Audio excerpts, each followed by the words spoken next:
Good morning, good day. Welcome, family community. How are you doing today? I hope well. Well, today I have another surprise guest for you, coming all the way from the Virgin Islands. Sorry, the Virgin Islands today, and I must say I'm a bit jealous. So you see my scene behind, right? Crashing those waves. I have to match up. Well, I found this lovely gem in one of the groups that I follow, and I saw her artwork, and her artistry is poetry and it is divine. She has so much talent. Wow, you're going to be amazed today. So, Linette Rabsatt is a Virgin Island poet with roots in the BVI, which is the British Virgin Islands, as well as the United States Virgin Islands. She began writing in 1996 after being encouraged by Dr. Vincent Cooper at the University of the Virgin Islands. Since then, she has amassed over 500 poems. You can find her work in her Kindle book, Be Inspired, Poems by Linette Rabsatt, in the Pulse Poetry magazine, on her blog, Words of Ribbon, and on the Visual Verse and Micro Romance magazine websites. She performs at local events and online poetry readings. Linette was nominated for a 2024 National Spoken Words Award for Best International Artist and won the 2024 Read Ya Ting 2 Virtual Caribbean Poetry Contest. So she has a whole set of history behind her and more. Without further ado, let's welcome Mrs. Linette Rabsatt, poetess. Hi, Mrs. Rabsatt. Welcome, welcome. Thank you. Thank you. Oh, thank you so much for accepting this invitation. How are you doing today? Oh, I'm doing fine. Unlike the weather, which is a little bipolar today in the Virgin Islands, I'm doing really well. Okay, so we have sunnier skies than you today then. But we're expecting snow later or tomorrow. So then you can laugh at us. Anyway, so let's get right into getting to know you and your artistry that you share with the world. Who is Poetess Linette Rabsatt, and where are you from, and what are your hobbies outside of creating this awesome poetry? So yes, I'm Linette Rabsatt. I'm from the Virgin Islands, born in the United States Virgin Islands, but I live in the British Virgin Islands on the lovely island of Tortola, where I have lived most of my life. I Okay. am first and foremost a wife, a mother, a poet, and a backyard gardener. I love my garden. Anyone who knows me knows that everything I post is always about my garden. I'm also a HR manager with the government of the Virgin Islands, a job that I really do love and enjoy. I'm a kind, simple person. I love to laugh. You may not get the laughter through the poetry because I use those words to do more inspiration, but I enjoy a good joke. So I think that's me in a nutshell. That's wonderful. That is awesome. I love the gardening. You must give me some gardening tips. Okay, so Mrs. Rapsat, what inspired you to begin writing poetry, and when did you begin? I started that journey in 1996 at the University of the Virgin Islands in an English literature class. I was never, a big writer or anything like that. I struggled with my English CXC, I struggled with literature. And like after a couple assignments, Dr. Cooper said, I think you have a gift, you should continue writing.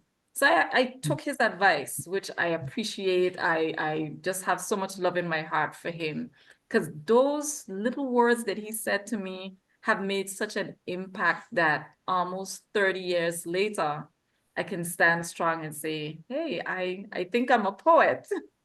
You are, you are. That's wonderful. And as I always tell my viewers and friends, it just takes a small set of words or even a smile or something small to create that big impact that you said Mr. Cooper, Dr. Cooper had on you. And that is wonderful that he did that. And I thank God that he did that, because look at what a poetess you are. You have so much talent. I love your poetry. So do you only write poetry? I have dabbled with short stories, flash fiction, and writing drabbles. A drabble is 100-word stories. I play Mhm. around with it, but I think I more enjoy the poetry because that's more free form. And you Okay. could play with the words a bit more. With the stories, you have to be so specific and follow a guide, and it's a little limiting, but I have been trying them a bit more. And I would like to just shout out Alex Hannibal, who I also met in one of those groups that we're both in, who's been encouraging us to push our pen beyond what we're accustomed to. So I've written, quite a Oh, bit of Alex. novels. So thank you, Alex. Go, Alex. Beautiful. So I've seen that you have cooked up quite a few poems, about 500 here. So how long did it take approximately to construct all these beautiful poems? Well, I really pushed hard, I would say early in the 90s when I started. And then I Mm-hmm. went through a drought. And then I created my blog in 2008 and I started to post poetry there. But Mm-hmm. I think after COVID, that's when the pen really got a bit more excited and a bit more, I don't know, pushing. I really started to push that pen a bit more and going to the online readings because I was home here and I'm like, there must be somewhere that I could interact with other poets. And I found the online space, a lot of readings that happen through StreamYard, through Zoom, through Instagram, and then interacting in those settings and then joining Facebook groups. There's an abundance of prompts that are Mm-hmm. available for poets, whether it's picture prompts or word prompts or things based on culture, history. So there's so much out there that I think I would say in the past year, I probably wrote about 100 more pieces because Wow. every day someone inspires something else. There's always something that gets you to say, you know what, I probably should write on this. And there are groups that focus on that. So I have this other colleague, Nelly V, who runs the Cultures of Art, Prose and Stories page. And, we've been sharing picture prompts of papaya, of morning glory flowers, the little simple things that we bypass daily. So those Yes, prompts have helped me a lot. And then, just thinking about our culture, because that's our job. Our job is to continue to chronicle and push our traditions and our culture. And a poet is the voice of the nation. A poet is the basis of a song. So it's our job to ensure that we continue to write to inspire the world. I love it. I love that. Definitely. You inspire the world with all these beautiful words and attractions, and how you deliberately stick stuff in there that captivates the moment, what's happening around us. So that's great. I saw you with your pineapple and you describing, and oh, it was beautiful. I do love it. I love it. I enjoyed every moment of it. So that's wonderful. So tell us, how did you start to be inspired by the poems in Be Inspired, your book, which I just came across? And you gave me, I read it already, I reviewed it. It is a beautiful book. So tell us about that. How did you get started and what inspires you with those poems? Okay, well, in everyone always encourages you as a poet to write a book because that's your little piece of history that's printed that could pass on. But books are expensive. So I did my research and I said, okay, let me try doing this on Kindle.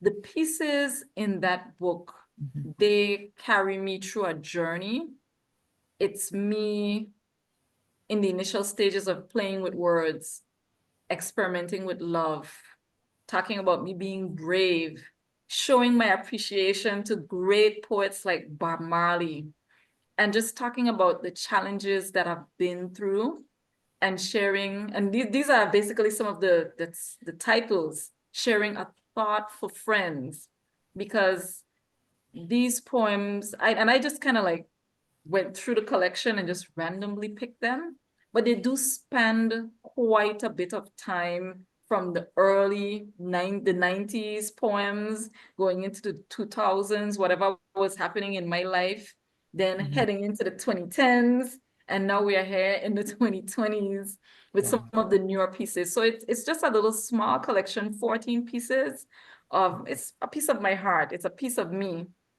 just sharing that journey, the love, the challenges, the encouragement, and again, hoping to inspire someone. Definitely, definitely. And they sure have. They inspired me. And I wrote when I was a younger kid, when I was a teen or so. And I used to write poetry. I started writing poetry too. So this is part of my heart. When I started reading it, I was like, oh my goodness, this sounds like something I would have written back then, you know? So yeah, it definitely captured me. So you said a little about the KDP. Can you give us a little more process of your how you went through that journey, your self-publishing route, correct? Yes. Yes. Can you share a little bit more about the process for those now beginning? Sure. Mhm. I would say the process was quite easy. I didn't have to do a lot of research. I already had an Amazon account. I made sure I read through everything. Now I'll say this. It's not, for me, it's always better to have your printed book if you have a printery in your an affordable printery, because then you get more out of it. So based on how you do your settings, it may not be the most lucrative venture. However, it's a way to ensure that your pieces, you have your ISBN, so your stuff is copyrighted, everything is, done properly. I had my son, he designed my cover. Nice. Very nice. Yes. So, I use the talent that's available to me. Mhm. And, shout out to Anthony Sheltonham Jr. of 3AM Shout out Production. Anthony. Very Yes. creative as well. Yes. For giving me that. I mean, I'm in the Kindle process does, give you options for book covers, but I like to come up with my own things. And I like Mhm. to be able to, capture things in a different way, either using something natural or, you kind of relying on his talents. What I would encourage people to do definitely is to read all the literature properly, make sure they understand the policies, make sure they understand the guidelines. They could reach out to me. There's other published Caribbean poets that have books on Kindle to, get any other insight. Ensure that you proofread properly, whether you get someone else to look at it, because very often we don't see our own errors. I sit and I Definitely. laugh at myself, something that I would have written back in 2000. I'm like, that's a blaring mistake. How come no one ever said anything? But it's only when you step back with a fresh eye. And Yes. I just made that decision like within a couple months, like, I'm going to do this. I am just going to do this Kindle book. I'm going to put it out there because it's a very good way to be able to share your work with people anywhere. You don't have to worry about shipping costs. Once the person has a phone or a computer, you just get their email address and you could send them the book. So I think it's very advantageous having the Kindle option. And eventually I will do a printed version. But for now, I like having the Kindle version and being able to share with everyone. And a joke for you, I don't have a Kindle. And Really? that was one of my marketing strategies. Like, you don't have to have a Kindle to read a Kindle book or to publish a Kindle book. Wow. Wow. Look at that. That calls for research. That's wonderful. That's wonderful. Thank you so much for that. All right, and you mentioned the ISBN number. You got the ISBN number from Amazon themselves, or you got your own? No, Okay. they did. And that was one of the other things. It's like, okay, there's so many processes. I'm Mm-hmm. trying to do this on my own.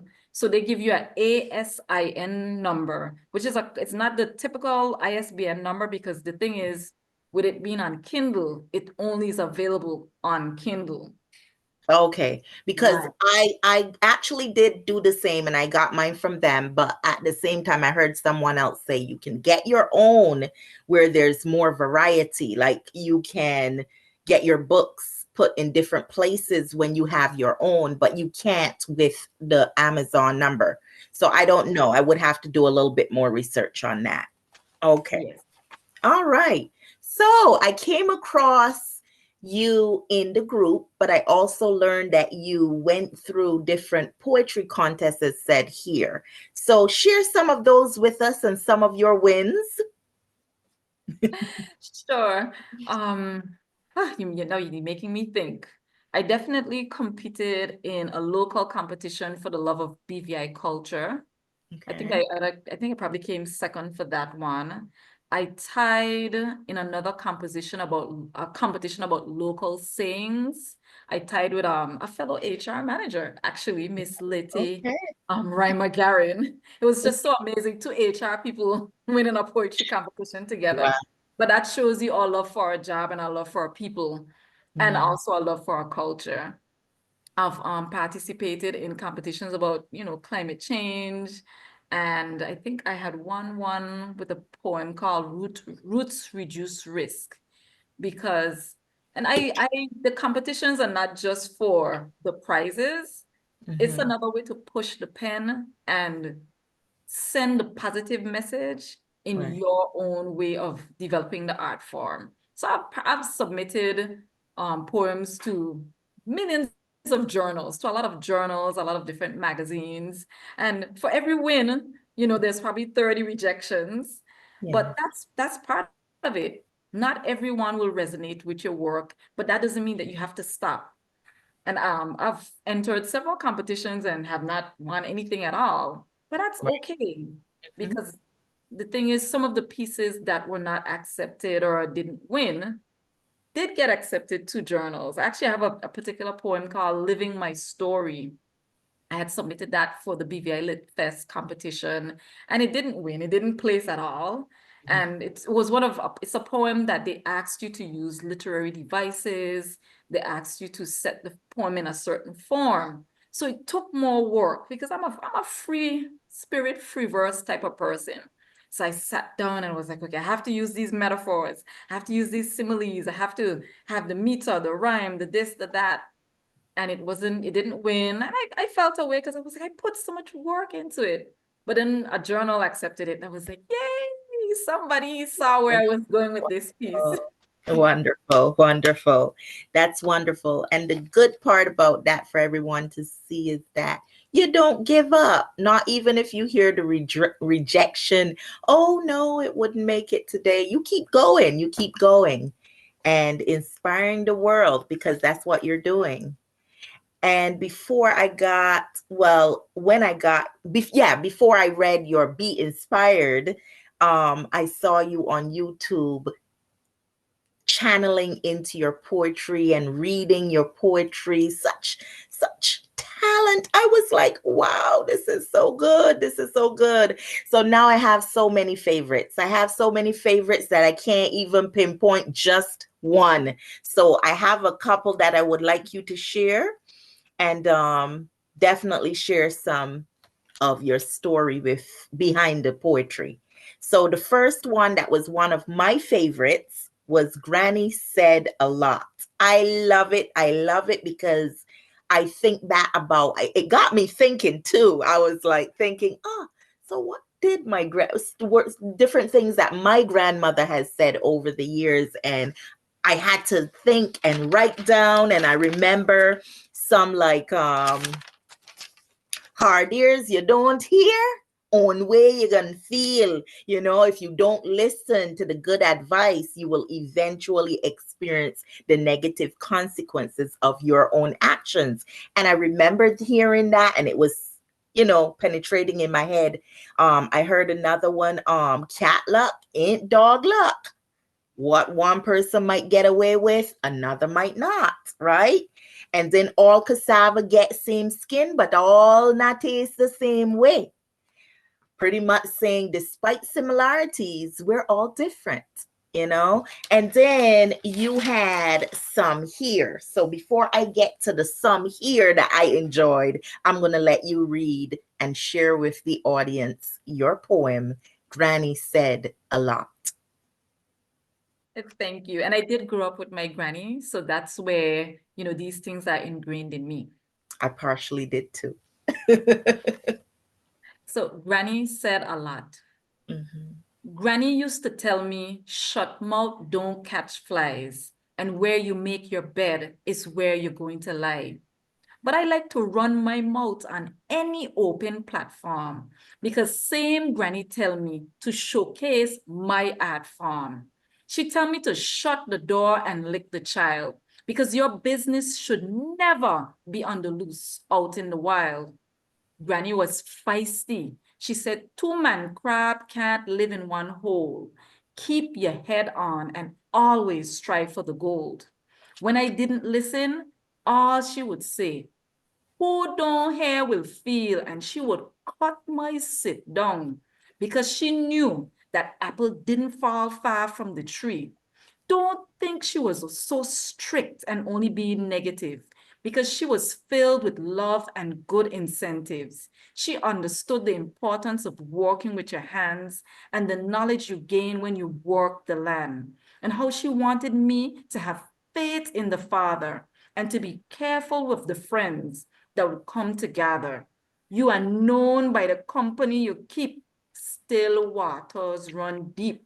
She wasn't afraid to speak her mind because she would always say, monkey know a tree to climb. Better yet, hog nowhere to root. So if you're coming at her, make sure there's armor in your suit. Granny was never one to back down. She would fight for her rights. It didn't matter who was around. So my message today is one you heard before. Plan for a rainy day and always keep food in store. Know that God won't give you more than you can bear. Be kind to your neighbor. Show them love and care. Remember, Granny say to stay on the right track, and from the riches that you gain for your community, always give back. Poem. I hear the applauses. I hear them. Awesome, awesome, dynamite. And I would ask you, like Granny here, what did you mean by this part? She would cut your sit down. Tell the audience what she meant there. Well, that's the nice way and the clean way to say it. And here in the Virgin Islands, the older folks, I would hear them say that. I'm gonna cut your sit down. So you know what I mean? You're getting licks, you're Yeah. getting blows because you didn't listen to what she said. So the belt or the whip come in. Because I grew up in the age where they still would say, go cut the whip. You have to go cut your own whip so they could beat you with. Yes, yes, yes. Oh my. When you said where you make your bed is where you gonna lie. What would she mean there? Mind you, where you make that bed is where you're going to lie. So if you decide that you want to go with bad company, wherever bad happen, you're going to get it. Or it could be like, you lay down in a dirty bed, you're going to get fleas. Mm-hmm. Yeah, these old people knew what they were saying in their, figurative way. It was the way that they expressed their love. Maybe they didn't come out plain, but like back then, I was like, what are they saying? But Right. I have children. Yeah, I get it. I surely understand what they were telling me. So what are your two favorites from this one, from this piece? The granny sayings. My favorite, all-time favorite is always who don't hear does feel. That speaks to me. That rang in my ears so many times Mm-hmm. that if I'm approaching a decision, I'm already thinking, okay, what's gonna happen when I make this decision, even if it's something that's going to impact somebody negatively? Right. how am I going to make this work so that way they don't feel it in the worst way. Right. So that's always been my favorite. And then I would say my other favorite would be, have nowhere to root. Because the other part of it is he's not going to leave rock stone to go in prickle pear. So I have nowhere to root because you know the rocks are hard, but you don't Mm-hmm. want them prickles to get in your skin. It's true. That's true. I never heard that one, but it makes sense. Yeah. Yeah. Okay. And let's move right into de-stress because we have a community, a society. The world is full of stress these days, and stress is a killer. So this resonated to me a lot, and I think it's worth a read. So take the floor. So de-stress. Life is full of tests. It's almost like a crazy contest with no context. And you spend most of the time being frustrated and vexed, feeling stressed and distressed with no avenues to de-stress. But I must confess that sometimes the best defense against stress is to ignore the mess and take time and invest in feeling and doing your best because every day is another test. And whether you run from the east to the west, somewhere there's going to be a pest. Something will make you feel hopeless. Someone will be ghetto or classless. And you still have to smile like you're feeling the best, like you're living a lavish life of richness. But maybe I digress because living at your best is where you get past the emptiness. So find your happiness, even if it's only temporary and has no permanence. But remember, conflict unaddressed is another ingredient for distress. So you have to use your common sense. Challenges are the causes of stress, but that doesn't mean the outcome won't be the best because stress also has its goodness.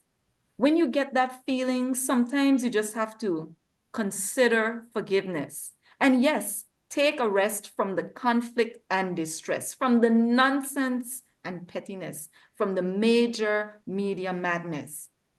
Maybe just mind your business, walk away, and just focus your time and invest in yourself. Poem. Wow, wow, wow. So I'm going to follow that up with how do you give us two ways of how you de-stress? Definitely pick up that pen. Pick up that pen, whether it's the pen, the iPad, the computer, the phone, and write. So even if you're not a poet, just jot down your free thoughts. And you just never know, by the time you go back day to day, those free thoughts coming together, maybe a poem, it may be a short story, it may be a testimony that you could share in church. And my other way to de-stress is absolutely being in my garden. When I come home from work, I drop down all the lunch bag, the computer bag, the handbag, all the baggage gone to the side. I change my clothes, put on my little flip-flops or my little garden boots, and I'm out in the garden, whether it's pulling some weeds, picking some guavas, or picking a mango, or eating a fruit, eating a papaya. That's my distress. I have my phone, I play my music, and I walk through my garden, and I sing away to my plants. Whether they like the singing or not, they're Oh, growing and touching every plant and be like, yeah, baby, you're looking good. And some of them get admonished as well, you know. Let's say the pineapple. Pineapples take a very long time to grow. So I have tough conversations with them. If you don't produce, you will be removed. So that's my distress. oh my, I like that one. I always grew up hearing it's good to talk to the plants because they hear you, they'll grow. But yes, that's wonderful. That's beautiful. All right. So, because of time, I am going to have to call you back for the next one, which I was going to have you share the Black History one, which is fitting for this month. But I am going to be calling you back soon because I love where this is going and I definitely want to hear more. So, what was your very first poem, if you could recall? And then which one was your favorite? The very first poem. was actually a very corny poem that I wrote um, for class about TV. And it was like I still have it as the first poem in the whole list of all the poems. And I just look at it like that was just so corny. Why did I write that? But I got 10 out of 10. So Ah, there you go. And do you have a favorite among ah, all? I have a few favorites. I would say maybe my favorite, maybe based on the feedback, and that might be the Michael Jackson story, because everybody's always amazed with that particular poem. And I even sing a little piece of it. So I think people really, really enjoy that. Yeah, you do have a voice, and I'm gonna put you on the spot next time. She has a beautiful voice too. Yes, to go along with her pieces. So I like that you add a little dramatic play in there, a little song action. I like it. I like it. So, as we come close to wrapping up, what's coming up? What's coming up for you with the plethora of your creative poetry? And when or if will we be seeing another book soon? Well, what's coming up? Just continuing to submit to journals. I have a few more shares to make in the coming weeks. A few more pieces were accepted. Actually, Micromance magazine, I literally had a poem called Sweet Lady on their site on February 6th on Bob Marley's birthday. So that was like really Okay. exciting. Mhm. But there's some other things that will be coming up. A couple poems were published in anthologies. So I'm pushing the focus on performances online and also the journal submission. I think that's a real boost to your confidence, and you're able to interact with other poets and read their work as well. And Okay. in terms of another book, not just yet. Hmm. Let's see how the thoughts flow. Let's see how things go, but not just yet with a second book. Okay. All right. We'll wait. We'll wait. In that in the time that we're waiting, we can embrace all these varieties you have because you have a lot out. You have about 500 pieces. So we can review that. All right. As we conclude, can you leave with us really the beginning writers? Can you leave them a piece of advice coming from a veteran writer, poet? Yes. So my advice to especially younger writers is to just continue to write. There are times when you're going to go through your writer's block. I had my time when I was dormant for a while, but trust me, the words that you have, you need to pen them and you need to share them. I look at it like the parable from the Bible with the talents. I take it literally as the talent and not a coin or money. That when you have talents, when God blesses you with abilities, don't hide them and don't try to, bury them in the ground. Don't bury them at the bottom of your heart. You're supposed to let it exude from you. That's your natural talent that God gave you. And of course, I encourage people, not everyone likes social media, but I use social media to my benefit. Joining those Facebook groups, going in those Zoom sessions with poets from all over the world, Australia, UK, India. You get inspiration, you get to hear different voices, different styles, and it helps you to push your pen, it helps you to write more. So I encourage people use social media wisely, put your stuff out there, do videos. It's not hard. You can use Zoom to record and get clear videos, clear audio. And if you have wherever you are in the world, if there are local radio stations, local poetry readings, have a word with them. Right now, some of my pieces are on one of our local stations, Z-Rod, for Valentine's Day, because we're sharing love. So use the avenues that are available, enter competitions, submit to your local newspapers and just share your work, share it with your family, get feedback. But please do not hide it. Words that are written and hidden are no use. You need to let people peruse. So share them. Agreed. You hear that, audience. You hear it from the poetess herself. You hear it. So don't hide those words. As I always tell my kids, especially one, don't hide your talent because she plays so well on the piano and she has an ear for music without being professionally trained, but she wants to hide it away. So I always tell her that, and other people as well. So, yes, you hear it here. Okay, so tell your potential audience here that will go out and grab your book, why should they get this book, and how can they get in touch with you and the book? Yes, so You can you put should the get a book up copy. for us. Yes.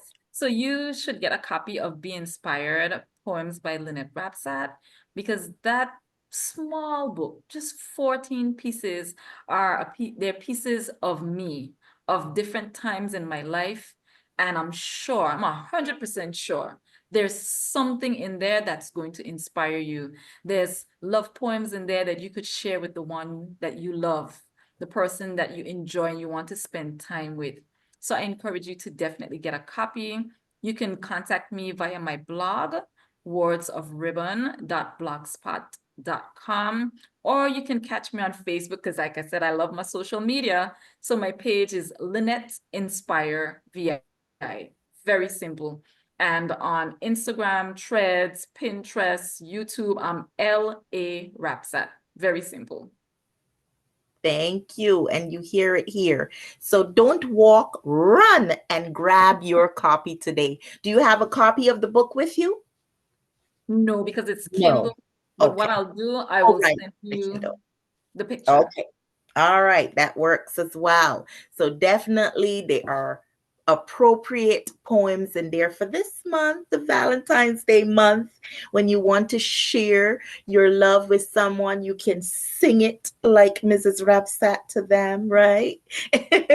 But thank you so much, Mrs. Rapsat, for sharing with us today about yourself, about your poetry, and some of the process for those who are now beginning. Thank you for your time. I really enjoyed this. And I thank you so much as well for this amazing opportunity. Continue to just share your platform because you are inspiring. And I thank you so much. Thank you. Thank you. It was a pleasure having you. It really was. And I'm going to say to my audience, please share about Mrs. Rabsat today. What did you think? Subscribe, like, and definitely comment because I love to hear from you. Again, goodbye and hope that you will come back soon again, Mrs. Rabsat. Thank you.